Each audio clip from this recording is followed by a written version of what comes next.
Me parece que esto no es Kansas, ¿sabes?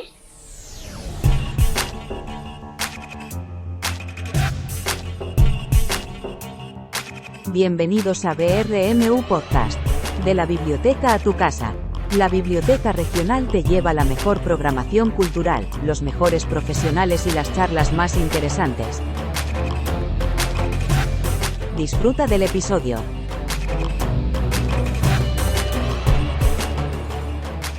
Hola, buenas tardes a todos y bienvenidos. Bueno, vamos a pasar esta tarde un ratito súper interesante. Este ciclo de Artistísimos es un ciclo que se dedica bueno, pues a poner en valor el arte y la historia del arte, y hoy contamos con un invitado muy especial, Carlos del Amor, bienvenido. ¿Qué tal? Muchas gracias. Muchas gracias por la invitación, muchas gracias a todo el mundo por venir. Le decía al director de la biblioteca, digo, se van a cansar de que venga a Murcia a presentar libros, pero bueno, es un honor y un placer ver a tanta gente un viernes a esta hora aquí para hablar de arte o de cultura o de lo que surja. Pues total, sí, o sea, yo estaba pensando justo eso, que qué hermoso, que bueno, que la biblioteca organice este tipo de actividades y que un viernes por la tarde esté la biblioteca a reventar de gente, o sea que muchísimas gracias a todos por estar aquí. Y bueno, pues esto más que una entrevista, ya sabes que va a ser un coloquio, un poco, una conversación conforme vayan surgiendo las ideas, y luego al final abriremos un pequeño turno también para si alguien quiere hacer alguna pregunta o quiere hacer algún comentario, alguna aportación, ¿de acuerdo? Bueno, pues aunque muchos sabéis cuál es la tremenda trayectoria de Carlos, voy a leer una pequeña biografía, ¿de acuerdo? Para alguno que, bueno, no tenga del todo claro cuál ha sido toda su trayectoria y ponerlo un poco en contexto. Él es periodista, escritor, pero sobre todo un narrador de emociones. Murciano de origen, eso nos encanta.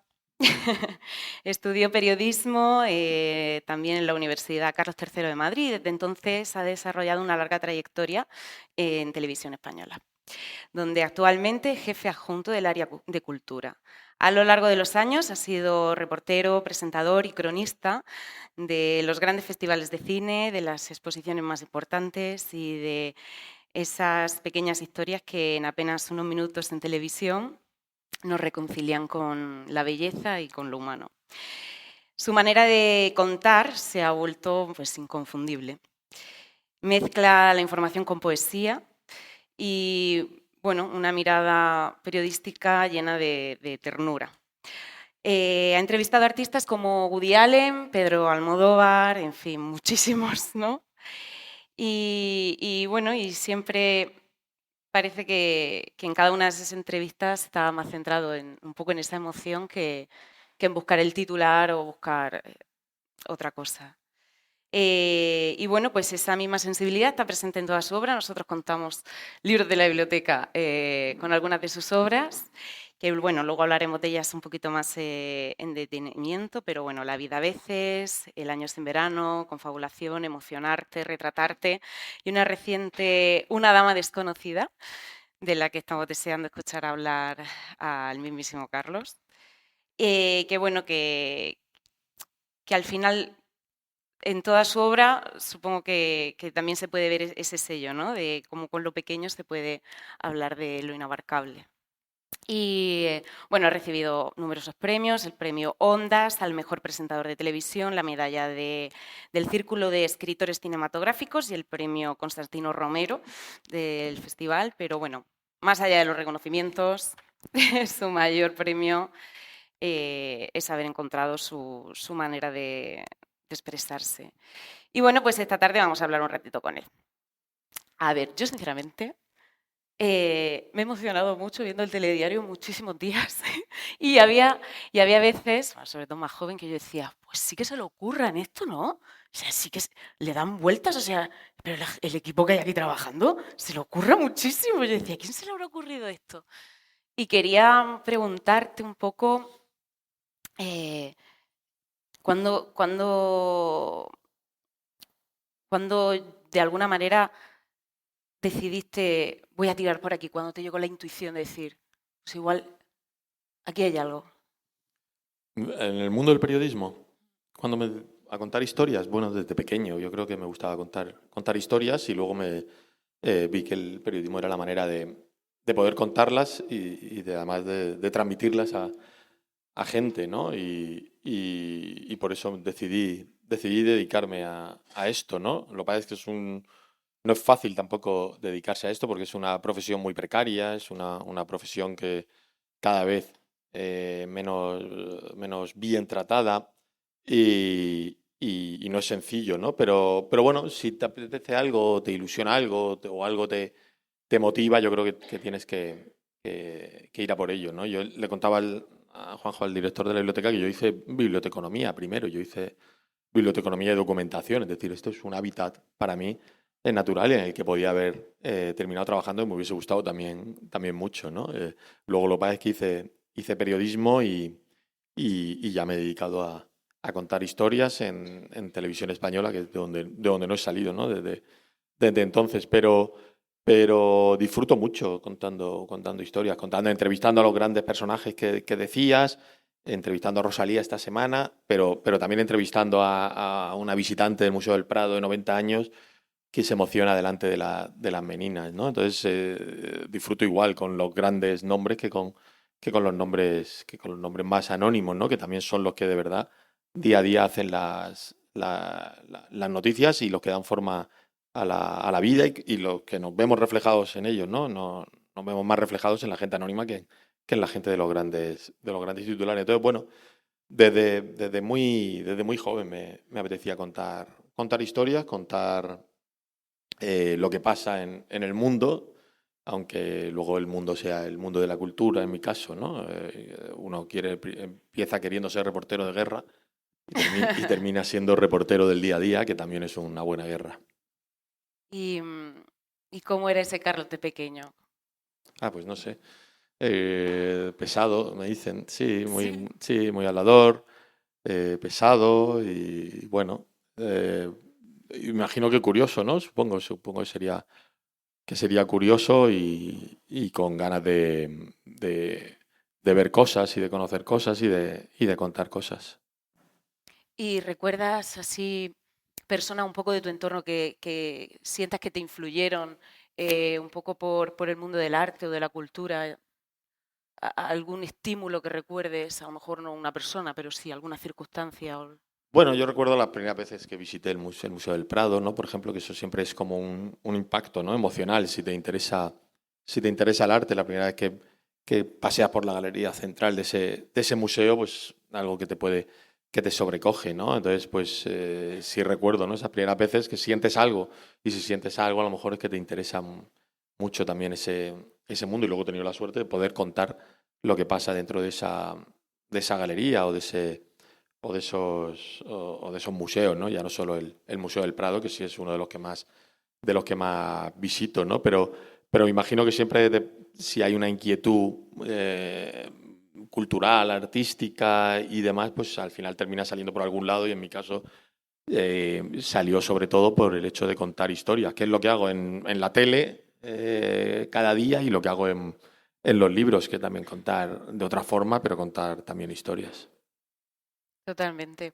Bueno, no sé, igual ya te dejan una galería y todo en el Prado para instalarte allí, ¿eh? Porque Sí. o sea, es increíble tu relación con los museos. Sí, o sea, bueno, al final vas mucho, cuentas mucho las cosas que les suceden y estableces una relación de confianza, ¿no? Y que te permite acceder a sitios donde normalmente no se puede acceder, pero también eso es lo bonito del periodismo, ¿no? Mostrarle a la gente sitios que son más inaccesibles, ¿no? Y dárselos a conocer, y eso es lo que intentamos hacer cada día, ¿no? En la tele y con las crónicas, ¿no? Y es verdad que en el Museo del Prado sí me lo comentan, ¿no? Medio en broma, medio en serio, que bueno, ¿qué te falta por conocer? Entonces, es verdad que el otro día, por ejemplo, haciendo el reportaje Rosalía, es verdad que ya me puse yo a mover un banco con el de prensa y decía, mira, esto no lo había hecho todavía, el ser también. Pero sí, es verdad que todos los rincones de ese museo los conozco bien, y de otros museos, ¿no? Que también nos tratan muy bien. Luego es verdad que luego te acusan de que no sales del Museo del Prado. pero es difícil no salir del Museo del Prado. Hombre, claro que sí. ¿Y qué pasó para dar ese salto a Madrid cuando estabas estudiando? Pues pasó que se me acabó en Murcia el contrato y no me renovaron. Ah, pues es un buen Sí, motivo. sí, yo estaba aquí, estuve 2 años de guionista, un contrato que se hacía para que te quedaras, que me hicieron de guionista. Luego 2 años contrato en prácticas, que es un contrato en el que actualmente está de tal forma que trabajas y lo mismo y cobras menos. Y luego se me acabó ese contrato y me imagino que haría alguna interinidad o algo de alguien y ya se me acabó. Y ahí sí que se me acabó y no había, parecía no había mucho horizonte de que se me renovara. Y entonces justo yo había colaborado mucho con las Dos Noticias de entonces, que era las Dos Noticias que hacía Fran Llorente y que presentaba Lorenzo Milá. Y yo admiraba mucho a ese informativo, admiraba mucho a Lorenzo Milá y yo le daba mucho el follón y colaboraba mucho con ellos. Da la casualidad que cuando en 2005 nombran director de informativos de Televisión Española a Fran Llorente. Y Fran Llorente, hace falta alguien en cultura y a Fran Llorente va por un pasillo, me cuentan y dice, llama al de Murcia. Qué gusto. Y entonces llamaron al de Murcia y recuerdo perfectamente que me llamaron y me dijeron, el lunes quieres empezar en Madrid, y me fui y empecé allí. Y luego es bonito porque Lorenzo Milá, el que yo admiro mucho, ahora es vecino mío. Anda. Y hace 2 semanas cuidamos a su perro, y que se llama Duna, y nos lo dejó 3 días porque él se iba a Roma. Entonces, digo, las vueltas que da la vida, ¿no? Totalmente. Que tienes a alguien que ves en la tele, a quien admiras, de repente es tu vecino y te deja el perro para que lo cuide. Para que lo cuides 3 días, ¿no? Entonces, bueno, son las cosas bonitas, ¿no? Que te da esta profesión. Pero básicamente di el salto al Madrid. Probablemente si aquí hubiese tenido el contrato, me hubiesen llamado antes para seguir aquí o renovarme, probablemente a lo mejor me hubiese quedado, no lo sé.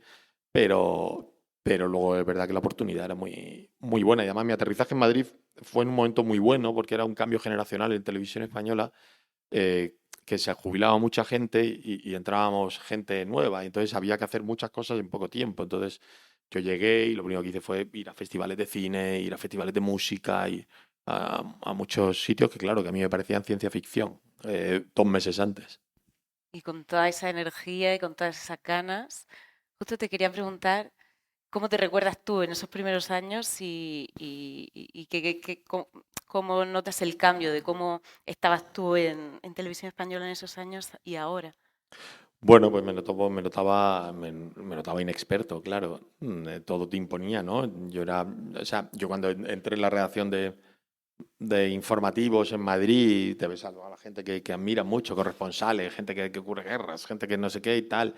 Y yo además, pues, no sé, yo siempre hago el símil, ¿no? Pero yo creía que me parecía Paco Martínez Soria, ¿no? Entrando. Sí, un poco. Sí, porque yo miraba y no sabía, me hablaban en un idioma que yo a veces incluso desconocía. Yo recuerdo en festivales de cine que me decían, tienes que ir a EBU a enviar una imagen. Y yo decía, ¿qué será EBU? Luego sé que es la oficina de Eurovisión donde tú llevas la imagen para que la envíen a Madrid, pero yo no lo sabía. Entonces yo decía, bueno, voy a seguir a este a ver dónde va Y pregunto. y si va a EBU. Entonces, ese tipo de cosas las vas aprendiendo, te notas muy inexperto, te notas muy nervioso. Yo ahora me pongo una pieza o un reportaje de hace 20 años y te cuesta, te reconoces, pero te cuesta identificarte, ¿no? La voz, los nervios, la manera, el estilo. Antes quería ser original el 100% de las veces y a veces forzabas para ser original, ahora esperas que la originalidad venga o no. Pero sobre todo sí recuerdo los nervios, por ejemplo, en televisión hay una cosa que suele poner muy nervioso, que son los directos, que a mí me ponían, me siguen poniendo nervioso, pero me ponían especialmente nervioso. Claro. Yo recuerdo uno que hice aquí en Murcia, pero lo hice para el Telediario Nacional. Yo trabajaba aquí y era el año jubilar de Caravaca, y era un domingo, y un domingo mandaban a hacer los directos al contratado, no iba a ir ninguno de los fijos. Mandaban al que estaba en prácticas. Y fui con un cámara, con Adolfo, que trabajaba aquí, y yo estaba súper nervioso, y me llevó a tomar 2 vinos antes del directo. Hice ese directo que está por ahí con un abrigo blanco de pana. Un cuadro flamenco era yo. Bueno, pero salió, ¿no? Sí, no, salió. Era un domingo el informativo a las 3 de la tarde, pero yo me acuerdo de no dormir los 3 o 4 días. Antes no dormía de los nervios de Ah, preparar. Esta mañana seguí en Caravaca de la Cruz a comienzo del año jubilar. ahí en bucle. Qué tortura, qué tortura. Además, lo malo cuando no tienes experiencia es que te lo aprendes tan de memoria que, que en cuanto se te va una palabra ya patinas, te vas. O sea, te vas. Y yo me lo aprendí allí muy de memoria. O sea, que podía haber acabado mi carrera ahí. Pero no, siguió. Te escapaste. Sí, escapé. Pero bueno, entonces, bueno, cuando echas la vista atrás te ves bueno, pues te ves como cuando empiezas en los sitios, te ves más inexperto y quizá a lo mejor con más ilusión incluso, a lo mejor que ahora, pero más inexperto y desde luego no pensando, yo no pensaba en aquel directo en Caravaca que iba a trabajar en el telediario, a hacer muchas crónicas, a ver festivales, a conocer gente y tal. Entonces, bueno, eso bien. ¿Y qué diferencia notas tú interna a la hora de preparar por ejemplo, las entrevistas o de cómo te las abordabas entonces, pero sobre todo qué crees que se ha aprendido con el tiempo, como lo que decías de ser más flexible o de no forzar cosas?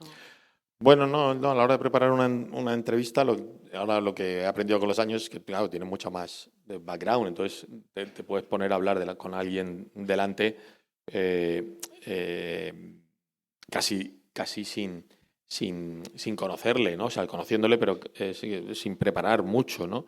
A mí me gusta preparar las entrevistas para luego no utilizar nada de lo que he preparado, Ah, muy bien. pero poder improvisar, poder salirme del guión, poder hacer que esté más cómodo el entrevistado o que no espere la pregunta. Entonces, bueno, eso me gusta y eso yo creo que te lo va dando la experiencia. Total. Y bueno, al final, supongo que toda tu carrera periodística y también como autor ha estado atravesada pues, por el arte, por esa pasión por la cultura. ¿Tú imaginas tu vida sin esa pulsión por el arte y por la cultura? Bueno, imagino que nadie, ¿no? Imagino que nadie, ¿no? Más o menos cualquier persona civilizada, excepto alguno por ahí que hay que ve en la cultura un problema o ve en la cultura un peligro o ve en la cultura un enemigo, que algunos hay por ahí.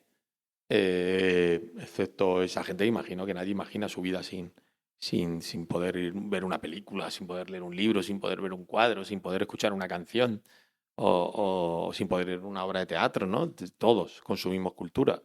De una manera, de otra, pero todos consumimos cultura, ¿no? Entonces, incluso los que ven en la cultura a un enemigo, también yo creo, estoy seguro que la consumen en la intimidad. Pero yo creo que todos consumimos. Nadie, yo creo, imagine su vida, o sea periodista, o sea lo que sea, Sin ese alimento. sin ese alimento. Y bueno, se habla mucho de la mirada en tu obra, pero ¿qué es para ti exactamente el concepto de la mirada? ¿Tú lo expresarías? Bueno, yo creo que la mirada es lo que cada uno ve cuando tiene un hecho artístico delante, en mi caso, ¿no? Entonces, cada uno tiene una forma de mirar algo y de que un sentimiento despierte en él, ¿no? Sea lo que sea, lo que tiene delante, ¿no? Entonces, lo que pasa es que nosotros, los periodistas, lo que hacemos es contarlo, ¿no? Entonces, tenemos que tener una mirada propia para intentar descifrar lo que vemos y contárselo a la gente, ¿no? Y bueno, yo lo que intento es contar las cosas como me gustaría que a mí me las contaran, ¿no? Intentar encontrar algo que pueda despertar el interés del espectador, o en mi caso sí, del espectador o del oyente, ¿no? Intentar que levante a su vez su propia mirada y le preste algo de atención a eso que tan poca atención prestamos, que es la televisión, ¿no? Que la tenemos ahí puesta sin hacerle mucho caso y está ahí de fondo como un mueble más, pues bueno, de repente es levantar la mirada y decir, bueno, porque esto me interesa, entonces eso ya es una victoria, ¿no? Pero yo creo que no es que yo tenga una mirada propia, es que todos tenemos una mirada propia. Todos miramos de una forma particular y eso es lo que también nos hace únicos, ¿no? El poder mirar cada uno de una forma única.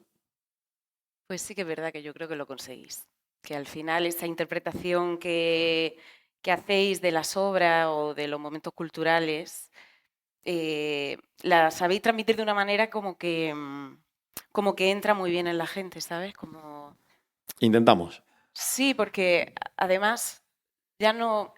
además de que es muy popular porque es la televisión pública y al final está en todos los hogares y llega a todo el mundo, ese captar a través de la emoción incluso es como estimulante no solo para generar interés en el arte, sino incluso para generar interés en la propia mirada del mundo que nos rodea y de verdad que vamos, yo creo que lo conseguís súper bien y que es inagotable porque siempre hay, ¿no? Mucho más por seguir Claro, siempre hay algo que experimentando. contar y yo creo que la televisión pública es uno de sus mandamientos, ¿no? El tener bueno, que poner una oferta cultural, ¿no? Al servicio de la gente, ¿no?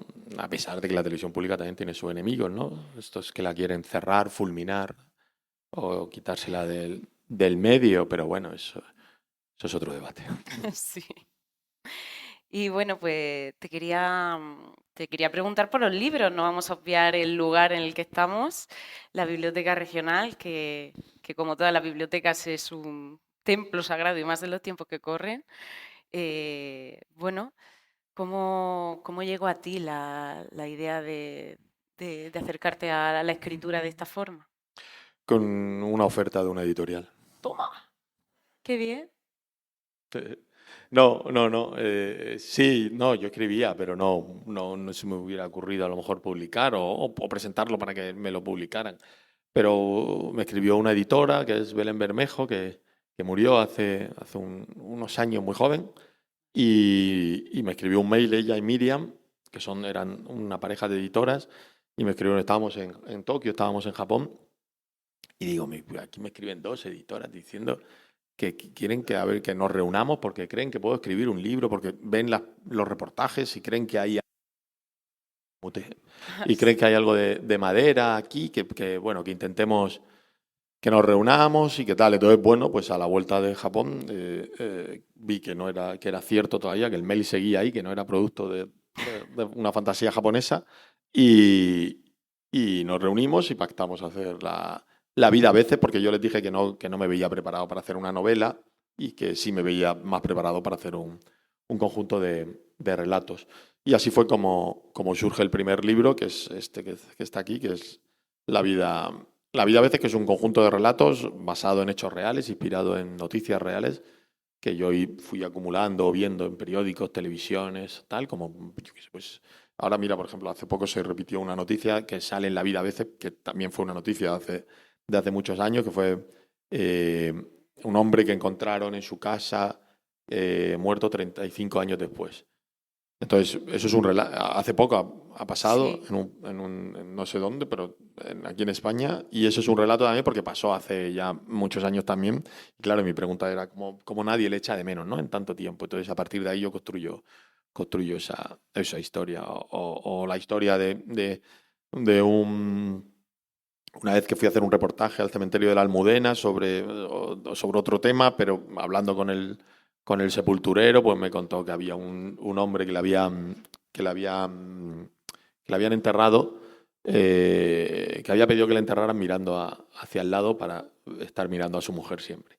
Entonces, bueno, pues ese tipo de historias al final son las que me inspiran a imaginar yo el resto y a completarlas. Y son el punto de partida de la vida a veces. Entonces, pero sí, fríamente llegó por un mail y no una oferta editorial, que tampoco es que vinieran y me dijeran, ¡hala, toma, ofertón! No, pero sí fue una propuesta directa de la editorial de Belén y de Miriam. Es muy bonito, muy bonito. A mí Mm. hay algunos que me flipan, como el del aeropuerto. Bueno, no sé, o sea, son como muy sencillos y a la vez como muy, muy profundo. Y yo tenía mucha curiosidad, y yo, pero esto lo he ido observando, son cosas que le han pasado. Y Mm. tenía yo la curiosidad, fíjate, son No, pues sí, crónicas. están muy basados en hechos reales y en cosas que sucedieron. El cine, me parece, para hacer una Sí. película, muy bonito. Y en general, ¿Cuál es tu relación con los libros? O sea, no sé, ¿eres de tener muchos libros en casa o los regalas? Bueno, ¿Qué te gusta leer? lo que pasa es que al final tienes un espacio limitado también en casa, ¿no? Y yo por el trabajo recibo muchos libros también. Entonces, al principio tu tentación es tener muchos libros. Acaparar. Pero no acaparar, pero sí, porque pues, bonito, pues este ya lo leeré cuando tal, y al final acumulas demasiados, ¿no? Eh, pero yo, por ejemplo, el viernes pasado no había ido a trabajar el jueves, creo, y del miércoles al jueves tenía 8 libros o 9 en la tele que había recibido. Entonces, si te llevan 9 libros cada día a casa, imagínate, tienen que salir los niños y entrar Total. y entrar los libros. Entonces, bueno, pues al final racionalizas el ese y vas por libros que creas que van a tener vas a leerlos, vas a darles una salida y tal, y no ir acumulando por acumular, pero sí tenemos bastantes. ¿Y qué te gusta más leer? Pues de todo un poco. Ensayo me gusta mucho y luego también me gusta mucho que es digamos, el estilo que yo no he adoptado, pero sí es el que vertebra prácticamente todos mis libros, que es la ficción real, que es esa ficción que está muy anclada en la realidad. Y La Dama Desconocida es el máximo ejemplo de eso, ¿no? He ido contando exactamente lo que me ha ido pasando durante los 2 años en los que lo he ido escribiendo. He ido contando el mail que recibo, he ido contando mi encuentro con el coleccionista, he ido contando mi encuentro con el museo, con el experto, y todo lo voy contando, ¿no? Entonces, bueno, esos ensayos ficcionados o esa ficción real son de las cosas que más me gustan, ¿no? Y yo creo que tanto El año sin verano como Una dama desconocida son un poco, beben un poco de ese estilo, ¿no? El año sin verano quizá hay más ficción, porque es un tipo que entra en muchas casas y encuentra unas llaves y entra en todos los S de un edificio, entonces eso es un poco ficción, pero es verdad que luego hay mucha realidad, y es un libro además al que le tengo yo mucho cariño. Y quería preguntarte de emocionarte y de retratarte un poco, ¿no? O sea, fueron éxito absoluto Mm. y te habrán traído muchísimas alegrías. A mí hay muchísimos que me gustan, pero quería preguntarte a lo mejor cuál le tienes tu especial cariño de emocionarte o... Bueno, a Emocionarte le tengo mucho cariño porque ganó el premio Espasa también. Entonces, de repente, una cosa que es escribir de cuadros, imaginar la vida de los cuadros, imaginar tal, que es un ensayo extraño, pues gana ese premio que tiene mucho prestigio, pero sobre todo le gusta mucho a la gente. Se convierte en un mini fenómeno editorial. Entonces esto es, claro, tú no esperas, ¿no? Que hablar de cuadros y contar tus películas sobre lo que te sugieren unos cuadros, pues vaya a tener ese éxito. Entonces a Emocionarte, claro, le tengo mucho cariño porque yo no esperaba ese boom en torno al arte, ¿no? Y que fuese algo que la gente fuera a coger tan bien. Entonces, bueno, es como un punto de inflexión también, ¿no? Porque supone mi paso al ensayo, y que es un lugar en el que me siento muy cómodo.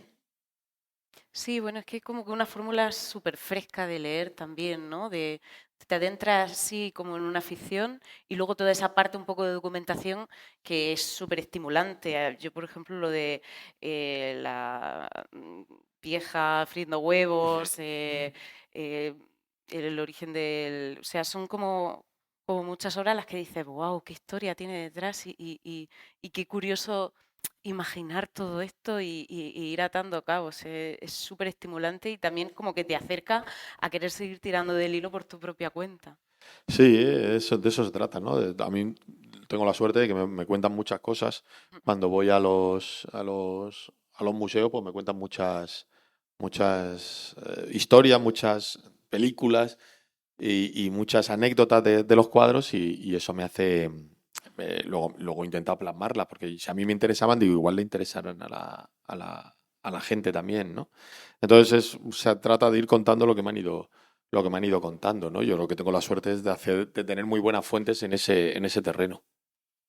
Y cuando escribes algo, ¿te sueles acercar a algunas de esas fuentes para que lo revisen antes de que la editorial dé el visto bueno de salida?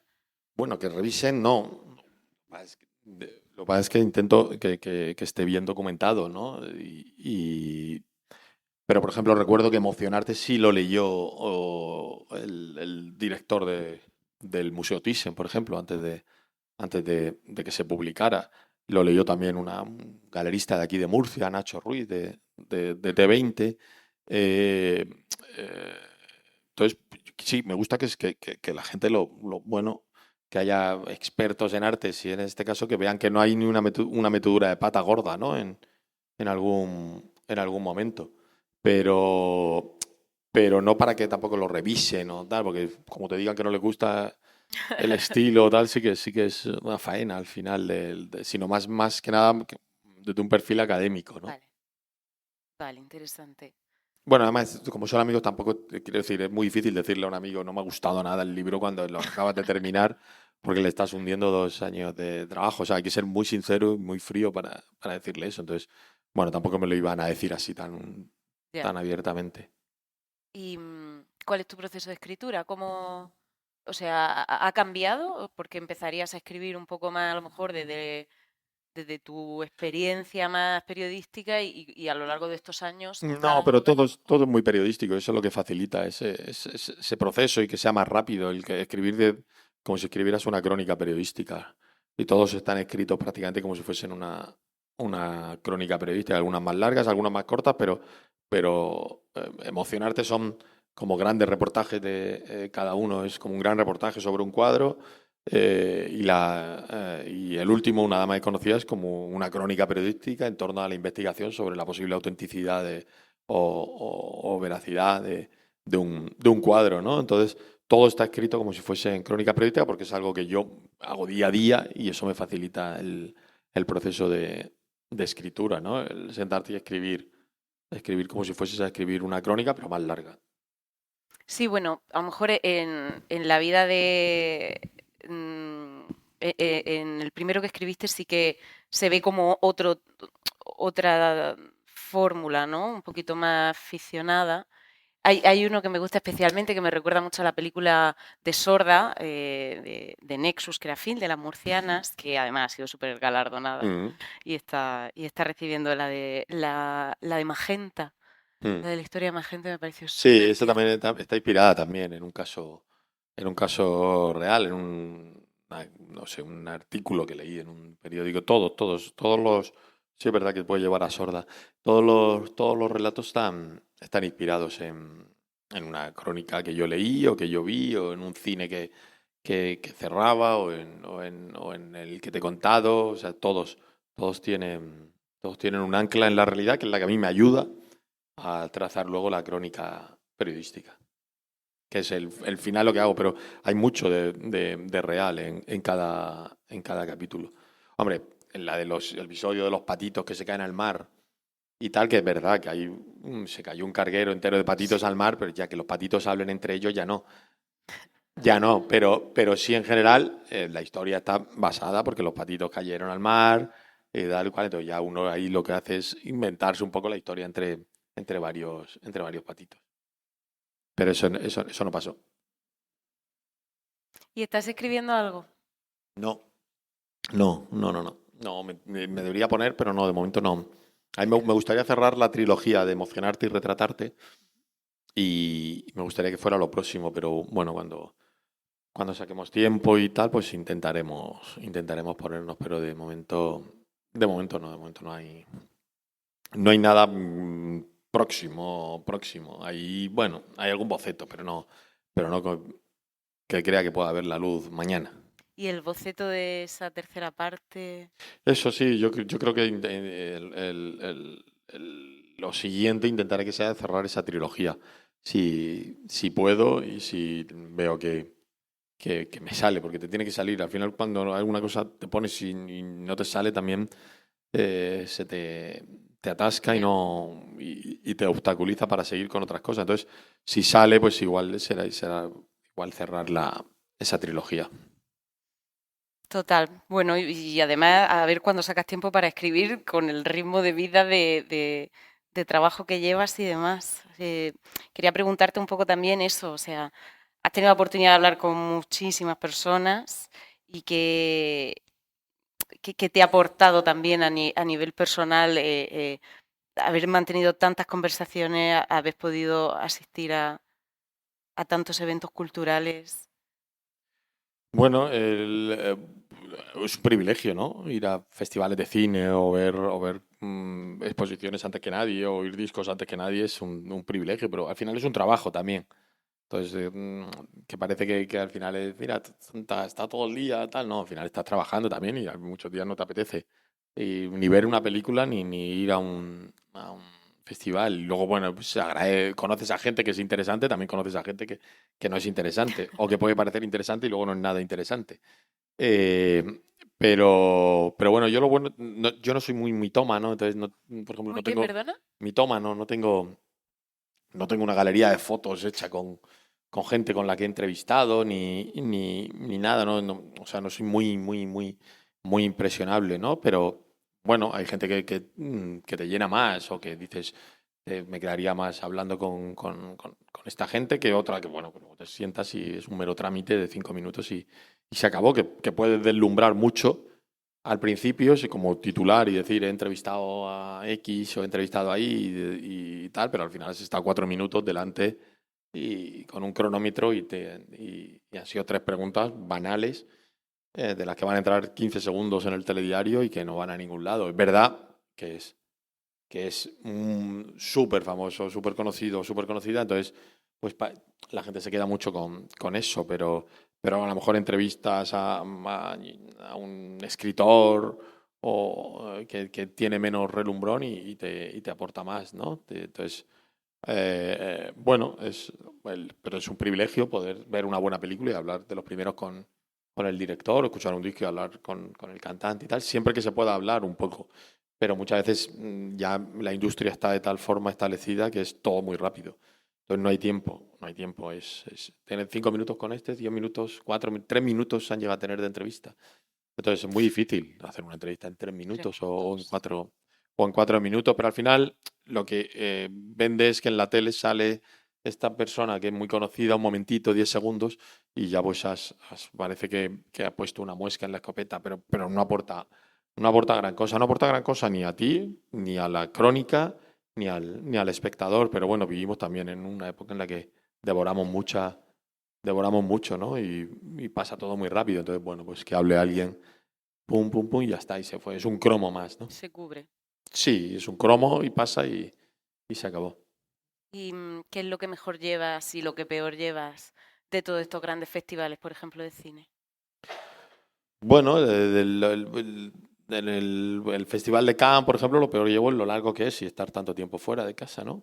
Entonces, al final, al principio cuando empiezas en esto se hace, bueno, es un festival de cine, son 10 días, 12 días y tal, pero conforme yo llevo 21 Festival de Cannes y es como muy largo ya, se me hace largo, son 12, 14 días y al final se te termina haciendo largo.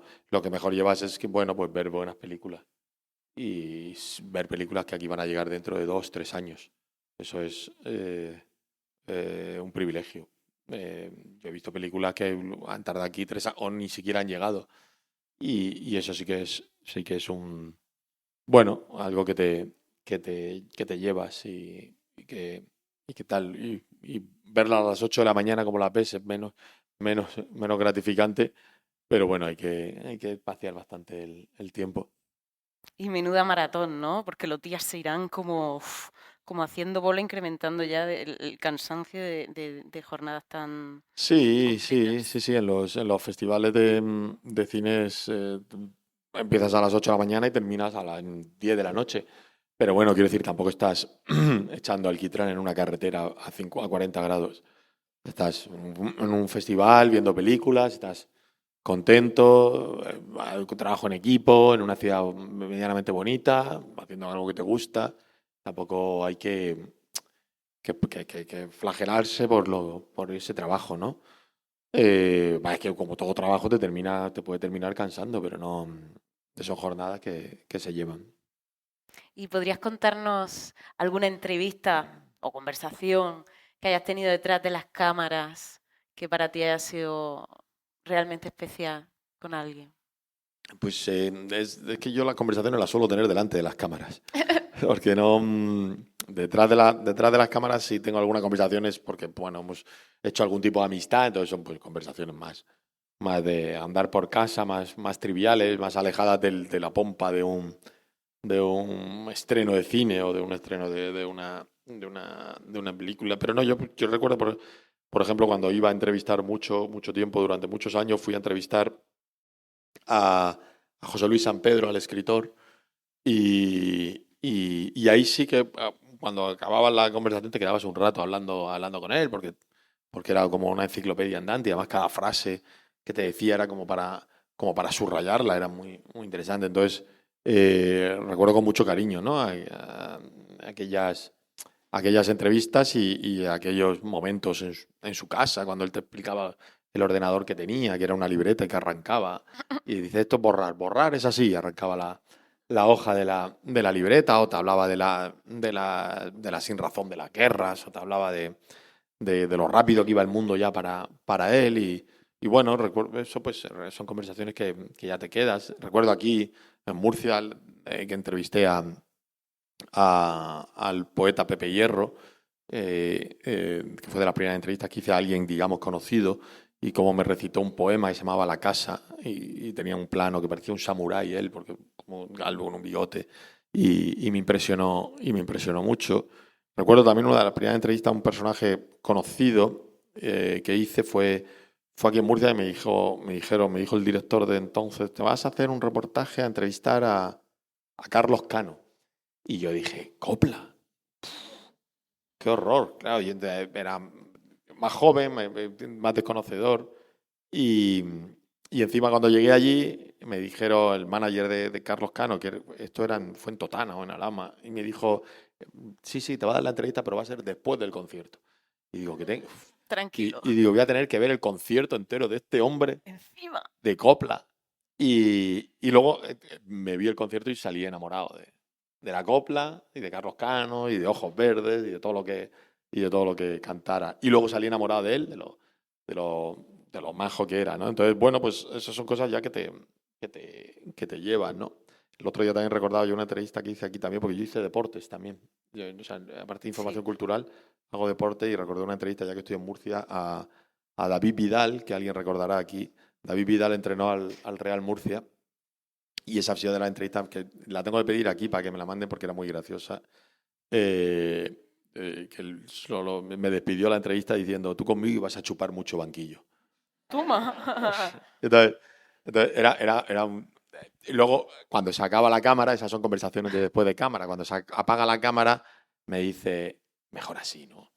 Así más pimienta, ¿no? Tiene tu entrevista. Y digo, está muy bien, sabes más de tele que yo. Y entonces, bueno, pues son cosas así, que te vas, anécdotas que te vas llevando, ¿no? Bueno, pues conforme pasan los años, ¿no?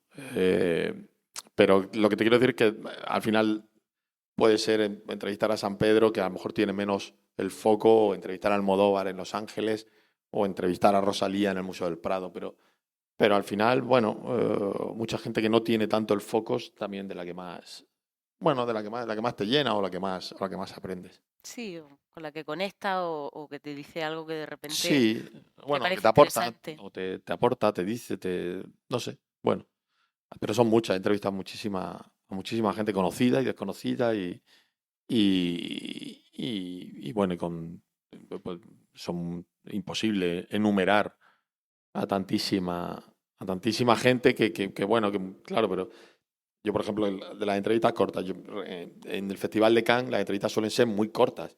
Entonces, Angelina Jolie, 3 minutos, 4 minutos de entrevista, con un cronómetro que tienes enfrente, 4 minutos. ¿Qué vas a hacer en 4 minutos? Hola, adiós. No, bueno, sí, hola, entre que te entiendes con tu inglés malo. Ella te habla con un americano, en americano que tampoco entiendes y tal, termina aquello con no me chilles que no te veo, pero entonces tampoco vas a sacar nada claro. Con Brad Pitt, que allí también, no juntos, ya no.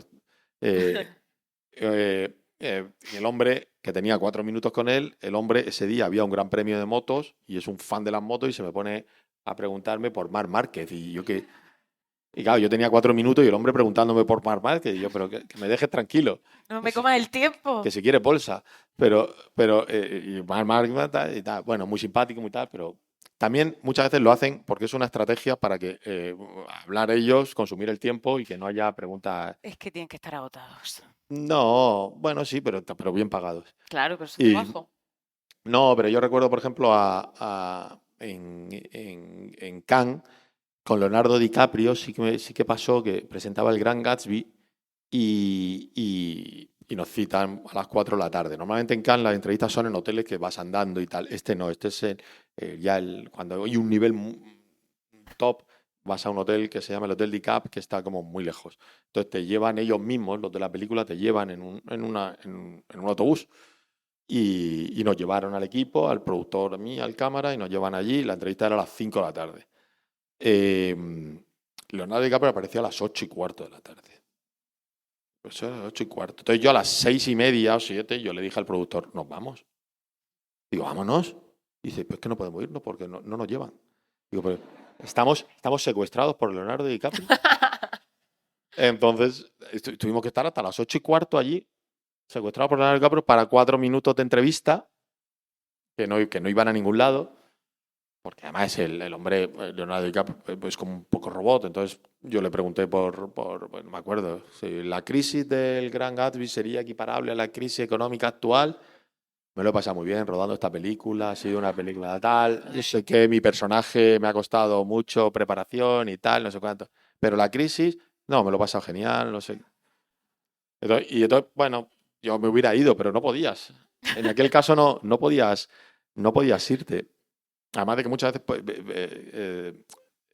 el junket cuesta dinero. O sea, a las distribuidoras españolas les cuesta dinero que tú hagas una entrevista muchas veces.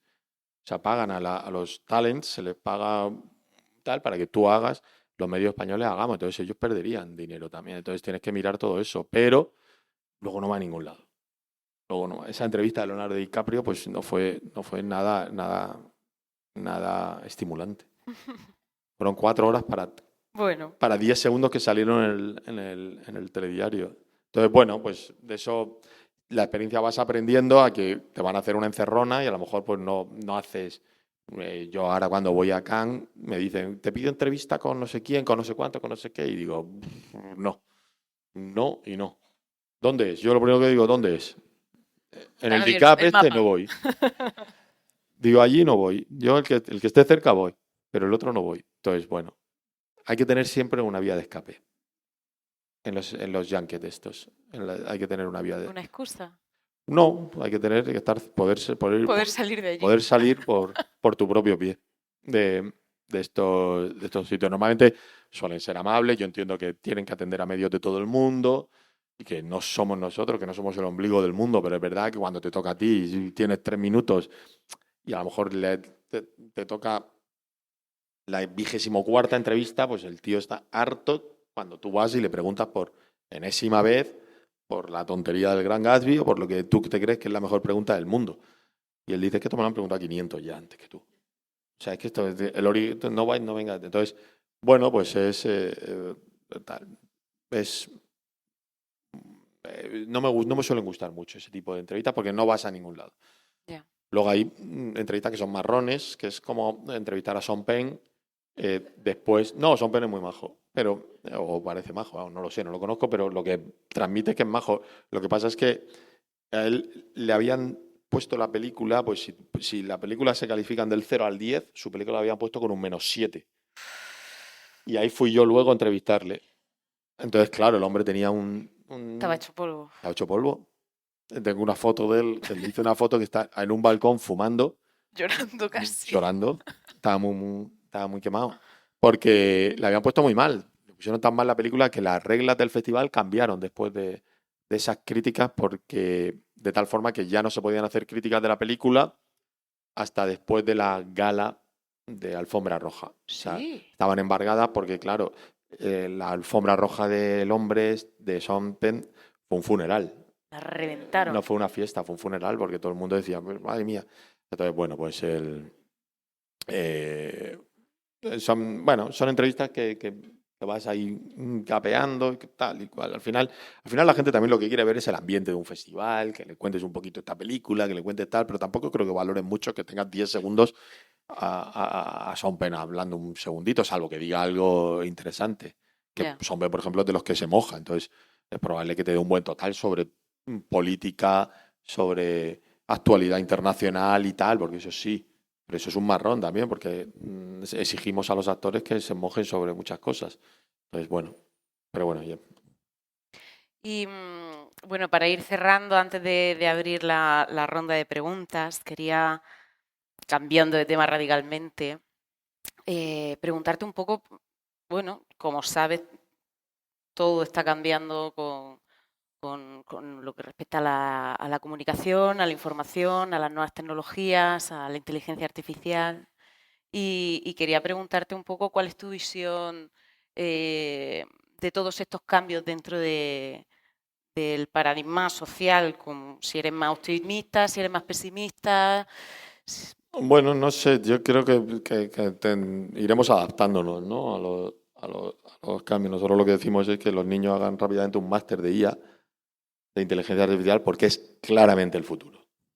Yo que estoy dentro de este mundo, un poco más, pero aunque todos lo veis, es claramente el futuro. Y no somos conscientes de cómo va a transformar todo.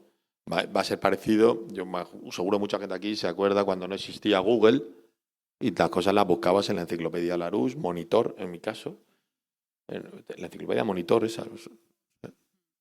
Yo creo que siempre he tenido enciclopedia Monitor, vídeo 2000, cosas minoritarias. No he tenido lo. Bueno, pues buscábamos en la enciclopedia por la P, tal, de tal forma que si copiabas el profesor te pillaba, porque todo el mundo lo había copiado de la misma enciclopedia. Pero lo mirabas allí, lo buscabas y era lo que había. Luego llegó Google y de repente te abrió un Internet y te abrió un mundo totalmente nuevo e ilimitado. Pues la inteligencia artificial va a abrir otro mundo totalmente. Es que no alcanzo a imaginarlo. Yo tampoco. No alcanzo a imaginar lo que puedo. Pero el otro día vi un curso de inteligencia artificial y le pedía cosas que hacía. Es que las hace. Escribe una crónica tal estilo, pum. Hazlo, pum. Pon la voz, pum. Entonces, o sea, yo estoy seguro que dentro de no mucho, de 10 años, llegaremos a casa y le diremos, me apetece ver una película que protagonice Sean Penn y Penélope Cruz y que sea un drama ambientada, que sea bélica, pero que no termine llorando y que dure 1 hora y 40. Y le darás un botón y te hará la película. Estoy seguro.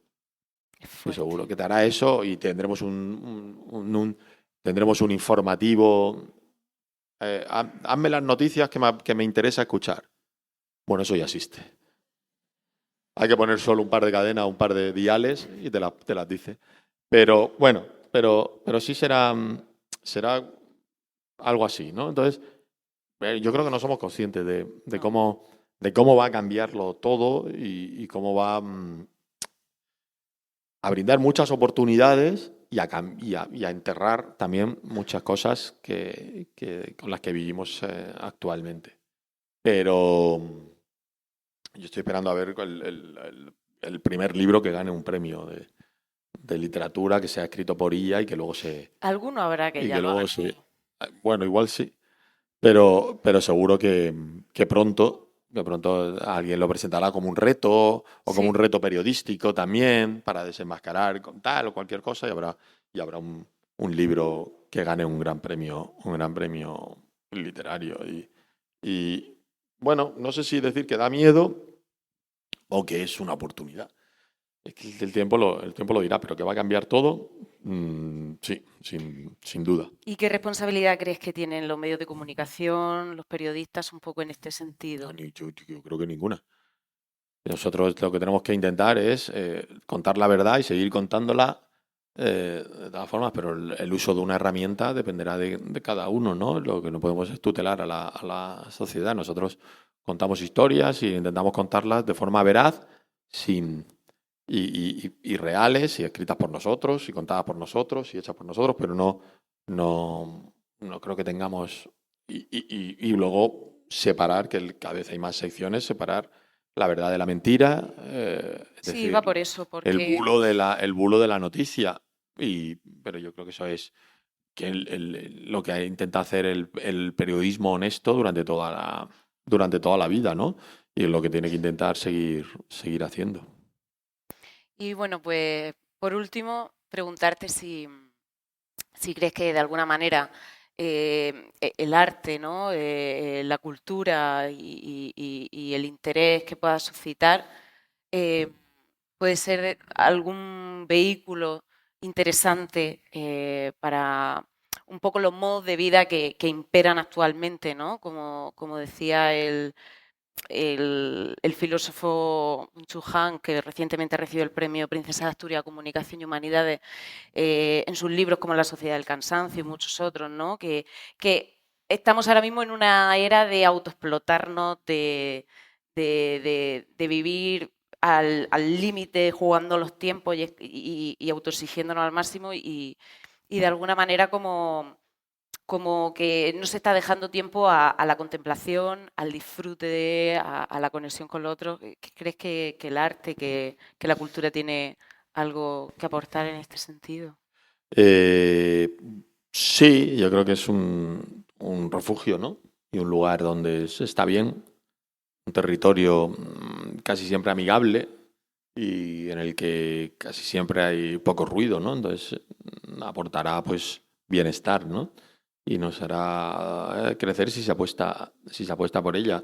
Pero vuelvo al principio, hay que estar preparado porque hay gente que cree que la cultura es un enemigo y hay que parar a esa gente para que no la derroten. Entonces eso sí está en nuestras manos y es una responsabilidad nuestra y de cada uno parar a la gente que ve en la cultura a un enemigo. Este filósofo que ganó el premio Princesa tuvo una historia graciosísima porque nunca da entrevistas eh, y parece que dio una rueda de prensa que nunca tampoco el pobre hombre no quería, no las daba, pues Forzado ya. vivía muy bien sin darlas.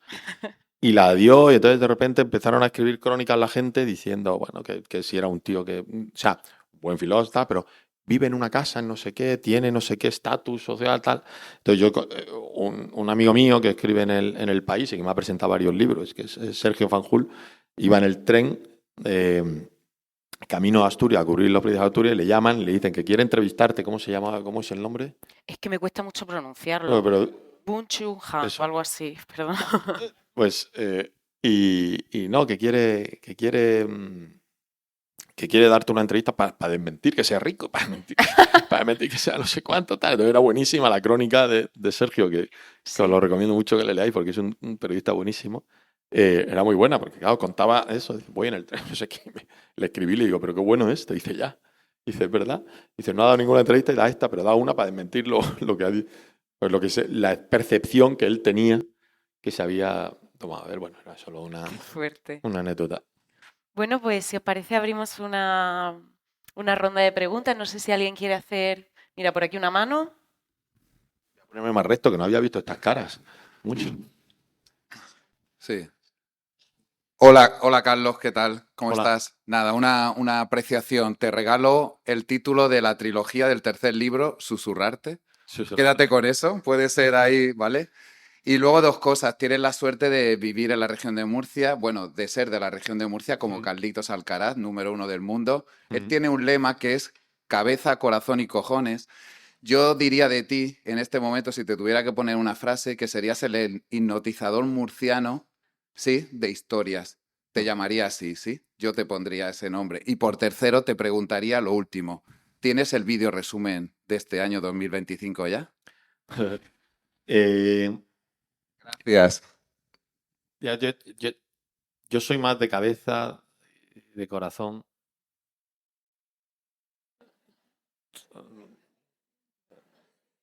El susurrarte está bien, tomo nota. El resumen, no. Estoy trabajando en ello. Y bueno, estoy dándole forma porque empezaría a rodarlo ahora. Claro, hay que rodarlo cuando hay que rodarlo. No puedo rodarlo antes porque es un resumen del año. Y voy a ver si empiezo a rodarlos y todo lo que habita mi cabeza se traduce en lo que quiero. Pero bueno, si sale el 31 de diciembre a las 3 y a las 9, pues le dedicaremos un buen trozo de telediario a contar cómo nos ha ido un poco. Gracias. Buenas noches, Carlos. Yo quería preguntarte si has llegado ya a un nivel en el que tienes becarios que te escriben crónicas, te escriben reportajes, te escriben cosas, o sigues haciéndolo tú desde cero todo. No, cuando tengo mucho me las escriben mis hijos. Y entonces ellos que las escriben mejor que yo, por cierto. Pero no, sería un poco fuerte, ¿no? De que alguien te escribiera una crónica y la firmaras tú. Yo creo que eso ya no lo hace nadie, ¿no? O sí. Pero no. Yo, lo bueno o lo malo mío es que yo creo que se me reconoce. Entonces, si alguien me lo escribe, yo creo que se va a notar que no lo he escrito yo, ¿no? Pero no, yo creo que en el mundo del periodismo nadie tiene un becario que... Bueno, tampoco lo sé, la verdad. Igual sí. Pero igual, pues, en mi caso no. En mi caso no me escribe nadie. Hombre, claro. Hombre, yo tengo amigos que son negros, de escritores. Yo tengo, sí, porque se le llama así, es fea, pero son así. Yo tengo conocidos que han escrito libros para gente famosa y para gente que bueno, pues... Pero bueno, es una profesión, parece.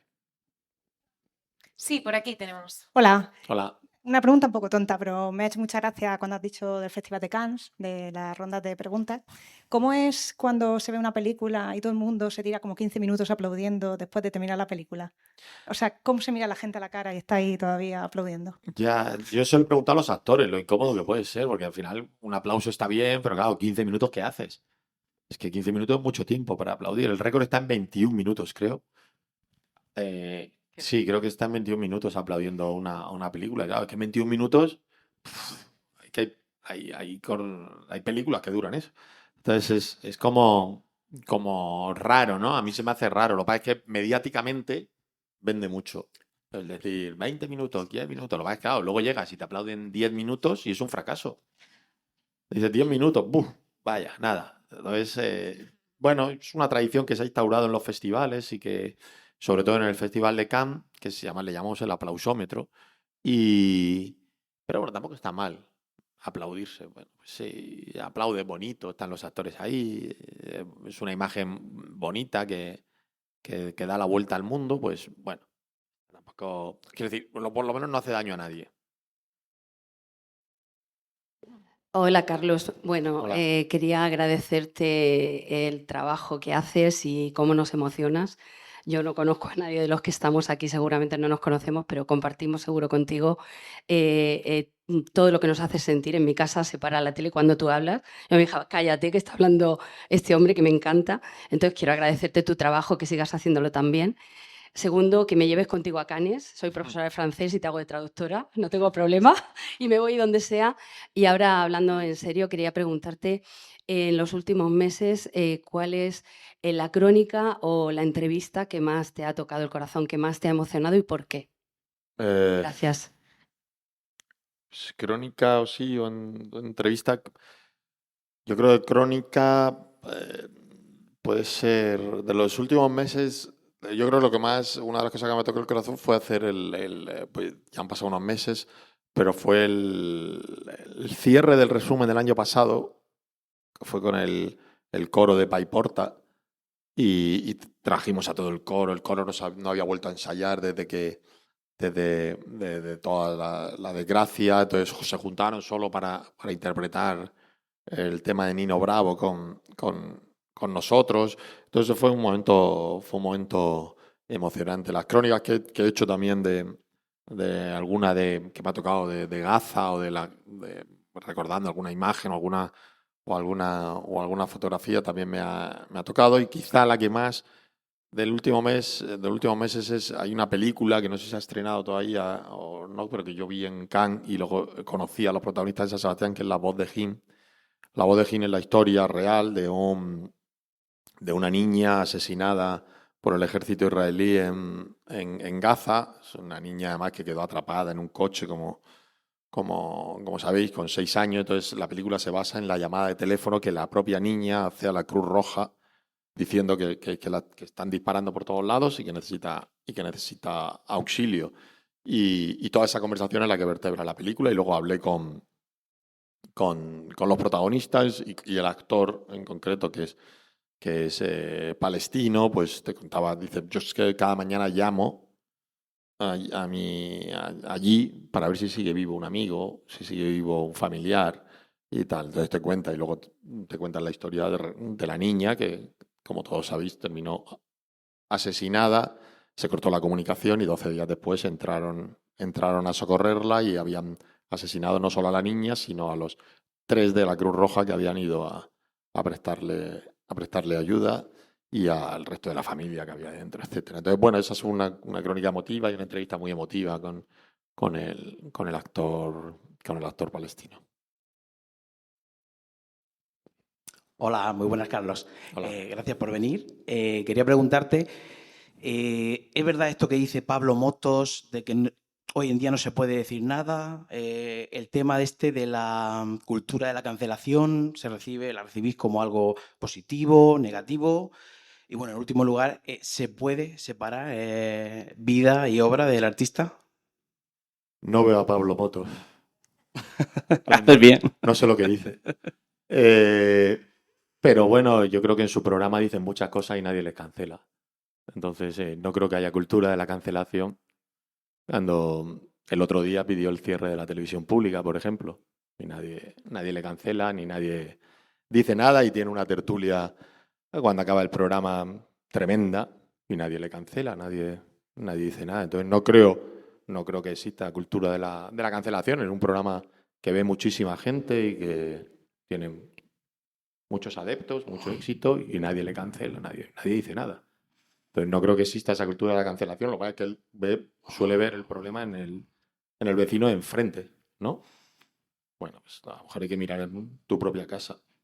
Eso con las hormigas. ¿Cuál era lo otro? Sí, bueno, eso lo has centrado en el tema de Pablo Motos, pero luego está cuando el debate emerge de abajo y emerge esta cultura de la cancelación que, pues, bueno, en la última década... separar obra de... Claro, esta cosa de que, bueno, ahora, en los últimos años, por primera vez parece que se puede decir que no te gusta Picasso o que no te gusta Picasso por lo que hizo en vida, no tanto por su obra.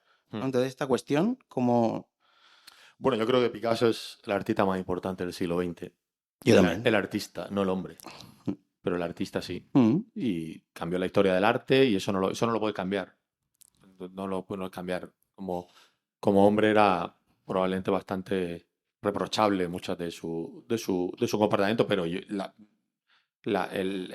su contribución al mundo del arte es, para mí, está fuera de toda duda. Y yo creo que, fíjate que ni siquiera ha quedado su obra opacada, ¿no? Porque la gente, bueno, pues esto era el hombre y esto es el artista. Y no creo... Yo creo que la mayoría de las veces hay que separar obra de persona, ¿no? Y en el caso, hay casos que son en su faceta profesional y artística son incontestables. Entonces, esto es así y luego la persona, pues, la juzgará la sociedad de su tiempo o la juzgará el futuro, pero la obra es muy difícil que te la juzguen si has contribuido de esa manera. Muy bien, muchas gracias. Gracias. Sí, por aquí tenemos otra mano. Perdona. Voy yo. Es un honor tenerte bueno, poder verte en directo, además de ya ver que eres real, no que solo vives en la tele. Mi pregunta es para el Carlos escritor, no para el Carlos periodista. Escritor y lector, porque antes ha comentado los libros que leía. Mi pregunta es si una vez que lees los libros, compartes tu lectura. Si quieres, nos contestas con quién las compartes y por qué con esas personas. Bueno, o sea, yo comparto en general en redes sociales, comparto poco, comparto más, sobre todo comparto el trabajo que hago, y muchas veces el trabajo que hago es leer un libro y leer acercas y entrevistar acercas, por ejemplo. Entonces, eso lo comparto, pero si no, pues los libros que pueden leer los comparten más con la persona que está cerca, en casa, amigos o demás. Cuando es algo noticiable, lo que hago es compartirlo con España entera. Con una parte pequeña de España, cada vez más pequeña. Pero bueno, pues comparto con el público, con la gente, ¿no? Y le hago saber que ha salido este libro de esta persona. Y no lo que me parece, porque tampoco hago críticas. Si os dais cuenta, es raro que haga una crítica literaria o una crítica cinematográfica. Lo que pasa es que muchas veces se filtra, tus gustos se van filtrando un poco, ¿no? En lo que cuentas o cómo lo cuentas, se transmite un poco. Pero bueno, normalmente se queda más o menos en un círculo más íntimo. Mute. ¿Está bien? Ah, sí, ahora. Sí. Nada, muchas gracias. Decirte que me he emocionado con La vida a veces, con varios relatos. Gracias. Y yo te conozco porque estudié en Capuchinos. Sí, me suena, sí, me suena tu cara, sí. Y nada, bueno, comentarte simplemente, ¿qué te sugiere la idea, por ejemplo, de desconexión digital o compaginar vida personal, familiar y laboral? ¿Cómo te organizas una jornada? Bueno, pues yo tengo suerte que tengo mucha ayuda en casa que me permite una libertad de movimiento que probablemente no tendría si no tuviera, ¿no?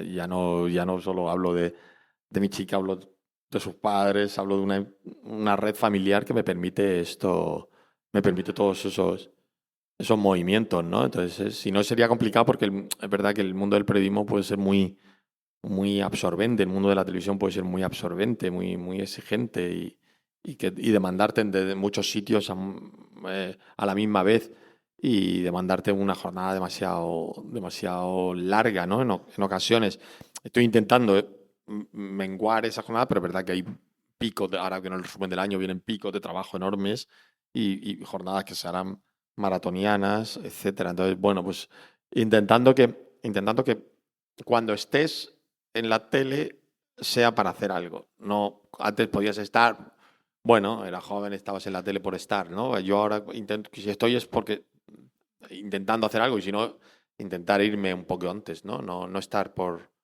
estar, ¿no? Entonces, bueno, pero es complicado porque no trabajas de 8 a 3 y cierras la ventanilla o la persiana o la tienda, sino que no hay horario de tienda.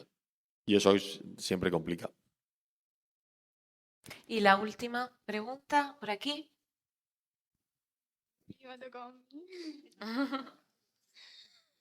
Hola. Hola Carlos, soy Laura y te veo mucho en el telediario todos los días y me emocioné mucho contigo y mi madre también en la pandemia, cuando lo cuentas tanto, cuando contabas eso del confinamiento, de que esto pasará, de todo el rollo ese, me emocioné, la hagamos mi madre y yo, las dos llorando.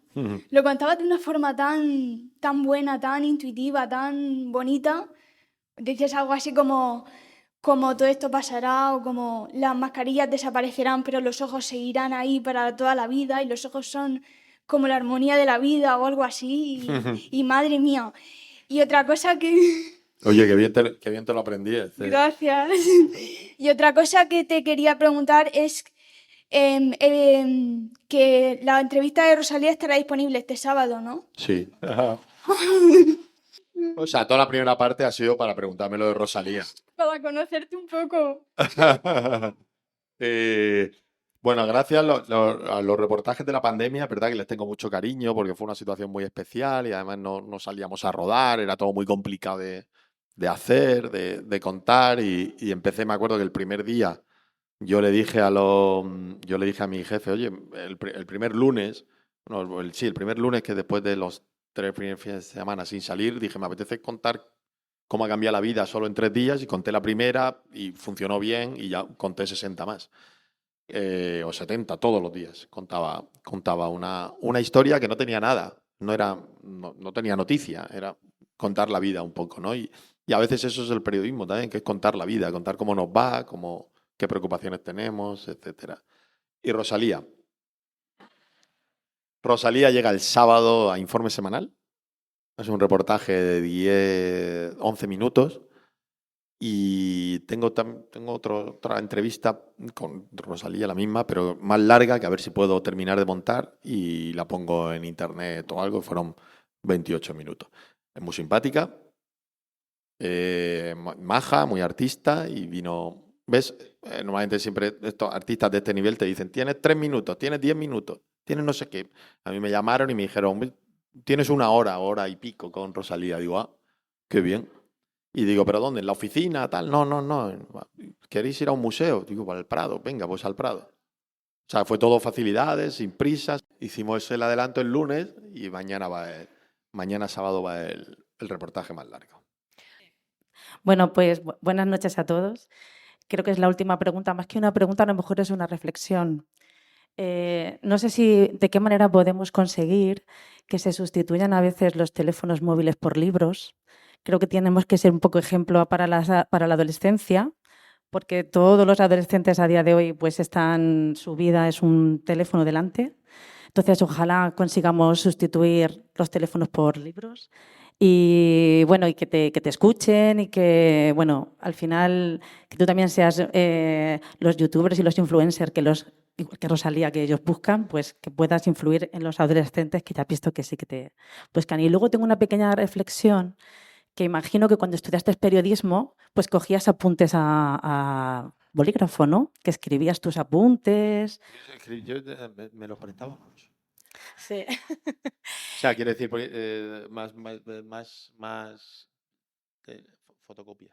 Fotocopias, vale, ¿no? Pero bueno, pero sí, alguno cogía. Sí, no sé si ahora en algún proceso creativo cuando escribes, ahora en mayúscula. O sea, cuando firmo en mayúscula y cuando escribo ya en mayúscula, pues se me está olvidando escribir. O sea, se me está olvidando escribir. Eso es, se nos está olvidando escribir. Porque escribo todo a ordenador. Eso es. Entonces, mi reflexión es, empezaste en la universidad cogiendo apuntes, empiezan a ser de las últimas generaciones donde se está escribiendo. Está todo es pantalla, todo es elige cualquier, bueno, la tecnología, etcétera. Entonces, es de qué manera conseguimos volver un poco a la esencia de leer y a la esencia de escribir. De qué manera podemos influir, que se nos está olvidando escribir y leer. Sí, pero tampoco hay que demonizar muchas cosas. Bueno, es que soy profesora. Sí. Todo parte porque trato todos los días con adolescentes. Y entonces yo no soy de literatura, yo soy de mates y les hago escribir resúmenes de mates. Y les digo, lo siento, esto de la inteligencia artificial no vais a tener... Yo sé que eso no está escrito por vosotros, por eso quiero de lápiz y papel, quiero resúmenes hechos de matemáticas. Entonces por ahí viene. Sí, yo lo entiendo perfectamente. Es verdad que se ha perdido la costumbre, pero, por ejemplo, el coger apuntes con ordenador o cogerlo de otra forma, que tampoco le puedo... O sea, es lo que hay ahora. Quiero decir, igual yo el domingo no me voy a volver a Madrid en carromato, porque ya hay otro tipo. Entonces, es verdad que ser romántico está bien, pero también nos puede penalizar. Y que ahora hay un tipo hay jóvenes que su ecosistema es otro. Igual que hace X tiempo el ecosistema era otro, el de las enciclopedias para nuestros padres y para nosotros ya es buscarlo en internet. Entonces, claro, hay que también adaptarse a cada... No, el viejo mundo tiene que tener algún algún retazo. Sí, y lo que vendrá. Gracias. Bueno, pues muchas gracias a todos por habernos acompañado esta tarde. Gracias a la biblioteca por generar estos espacios y nos seguimos encontrando en las bibliotecas. Acabas de escuchar otro episodio de BRMU Podcast. Suscríbete, dale a me gusta y comparte. Ha sido un placer para nosotros tenerte por aquí. Nos vemos en el próximo audio.